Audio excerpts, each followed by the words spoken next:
Hello, আসসালামু আলাইকুম। সবাই কেমন আছেন? ভালোবাসার বন্ধু বান্ধবী নেন্দারা গেন্দারা সবাই আপনাদের দয়ায় আমি আলহামদুলিল্লাহ ভালো আছি। নতুন অতিথি দেখার জন্য বেরোইলাম ফ্যামিলি নিয়ে।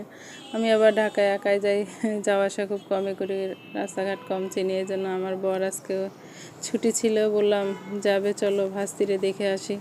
পরে ফাইনালি বেরোয় গেলাম আমরা পরিবার সহ আজিমপুরের উদ্দেশ্যে, মা ও শিশু হাসপাতালে। পরে মার্কেট থেকে নতুন অতিথির জন্য কিছু কেনাকাটা করলাম।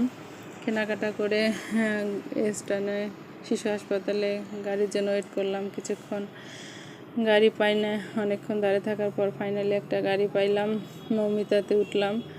উঠে যাচ্ছে আর জ্যাম রে রাস্তায়, রে বাবা রে বাবা। এই জন্য আমি ঢাকা শহরে খুব কমই ঘোরাঘুরি করি, জ্যামের কারণে।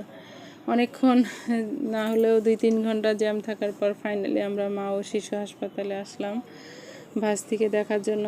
মনটা খালি ছটপট ছটপট করে, কখন নতুন অতিথিকে দেখি, কখন মনটা জুড়ায়। বোনটা আমার অনেক কষ্ট করছে আসলে নতুন অতিথি দেখার জন্য, যে কতটা আগ্রহ সেই জানে, যে যতক্ষণ না দেখি নাই। পরে ফাইনালি দেখলাম আম্মাজান মাশাল্লাহ অনেক সুন্দর। দোয়া করি সে বড় হোক, সুস্থ সবল থাকুক। আমার ছেলেরা দেখে সেই খুশি। মেয়ে বলে আমি একবার নেব, ছেলে বলে আমি নেব। ছেলে খুব কান্নাকাটি করতেছিল নেওয়ার জন্য, ছোট মানুষ কিভাবে ওর হাতে বেবিটারে দেই। ফাইনালি ওখান থেকে কিছুক্ষণ থাকার পর চলে যাওয়ার জন্য বেরোইলাম। আসার সময় অনেক জ্যাম পাচ্ছি, এই জন্য একটু তাড়াতাড়ি বেরোইলাম, বেশিক্ষণ দেরি করিনি। পরে আর একটা গাড়িতে উঠলাম, উঠে আসলাম। গাড়িতে এসে নেমে দেখে বাসার সামনে দোকান, ওখান থেকে কিছু মেয়ের জন্য কেনাকাটা করলাম। করে ওখান থেকে আমরা আবার বাসার ভিতরে যাব।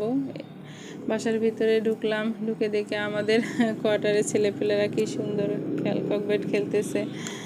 পরে ওখান থেকে সুপার শপে ঢুকে মেয়ের একটা খাতা লাগবে, খাতা নিয়ে আমরা ফাইনালি চলে আসলাম বাসায়। যদি ভালো লাগে লাইক কমেন্ট শেয়ার করবেন, আমাদের জন্য দোয়া করবেন। ভালো থাকবেন। আসসালামু আলাইকুম। I love you.